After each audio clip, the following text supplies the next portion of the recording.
This is the Weather Gazer, Philippines, your trusted weather channel. Magandang araw Pilipinas! Narito ang update sa lagay ng panahon ngayong Lunes, at sa susunod na 24 oras. Patuloy na makakaapekto sa bansa ang ngayon ay umiiral na southwest monsoon o habagat at magdadala ito ng maulap na kalangitan at mga pag-ulan lalo na sa western sections ng southern Luzon.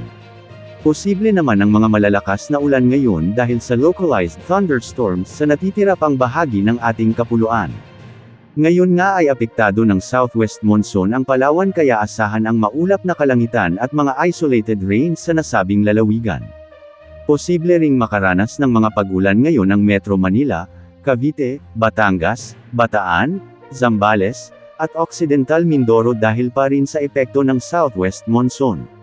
Sa kasalukuyan, may mga inaasahan ding pag-ulan dahil sa epekto ng localized thunderstorms at easterly sa ilang bahagi ng Ilocos Region, natitirang bahagi ng Central Luzon, Cordillera Administrative Region, ilang bahagi ng Cagayan Valley at ilang bahagi ng Bicol Region.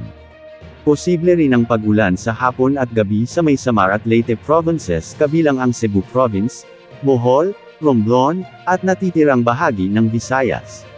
Magiging maulap hanggang sa may mga kalat-kalat na pag-ulan din sa bahagi ng Surigao del Norte at Dinagat Island sa Mindanao. Samantala, isang monsoonal windflow naman ang nabuo sa kanlurang baybayin ng bansa at ayon sa mga weather models, mababa naman ang chance nito na maging low pressure area sa mga susunod na araw. Bahagi ito ng ngayon ay aktibong southwest monsoon ngunit mas nakakaapekto lamang ito sa bahagi ng West Philippine Sea.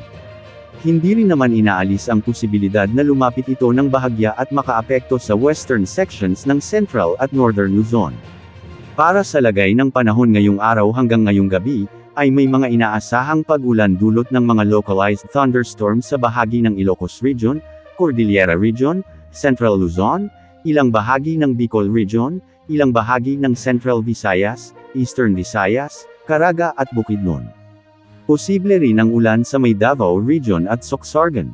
Mababa naman ang chance na may mabuong bagyo sa susunod na 3 hanggang 5 araw at wala ring nakataas na gale warning sa mga karagatang sakop ng bansa.